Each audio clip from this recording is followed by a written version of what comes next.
Hi hello నమస్తే and welcome to my channel. మీలో ఎవరైనా నా ఛానల్ ఫస్ట్ టైం చూస్తున్నట్టయితే ప్లీజ్ డూ సబ్స్క్రైబ్. సో నేనైతే మా బేబీని బయటకు తీసుకెళ్తున్నానండి. సో ఫస్ట్ చేసే పని, నేను ఆల్రెడీ ఒక ఫార్ములా మిల్క్ అయితే ఒక బాటిల్లో మిక్స్ చేసి పెట్టుకుంటాను. నేను వ్యాక్సినేషన్ కోసం వెళ్తున్నాను కాబట్టి దాని రిలేటెడ్ ఫైల్స్ అనేవి నేను ఆల్రెడీ ప్యాక్ చేసి పెట్టుకుంటున్నాను. సో నెక్స్ట్ వచ్చేసి మనం ఏదైనా లైక్ ఇంపార్టెంట్ మిటెన్స్, ఇంక ఎక్స్ట్రా థర్మోమీటర్ కానీ ఏది లైక్ కంపల్సరీ కదా, వ్యాక్సినేషన్కి ఫీవర్ చెక్ చేస్తారు కదా. సో నెక్స్ట్ హీట్ బాటిల్ పెట్టుకోవాలి ఫార్ములా మిల్క్ మిక్స్ చేసుకోవడానికి normal. So extra formula bottle.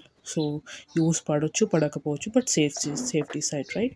So empty bottle, formula bottle, because మనకి వాషింగ్కి అవసరం పడదు కదా, సో డైరెక్ట్ యూస్ చేసేసుకోవచ్చు. ఒకటి ఫిల్డ్ ఫార్ములా బాటిల్కి క్యాప్ ఈజ్ వెరీ నెసెసరీ. అది లేకపోతే అసలు మనం బేబీకి పాలు తాగిపించొద్దు. సో నెక్స్ట్ ఏదైతే మెడిసిన్స్ అవసరమో అది ప్యాక్ చేసి పెట్టుకోవాలి. సో నెక్స్ట్ డైపర్స్, లైక్ మనకి next wet wipes, so tissues, whatever you want. So these are the things.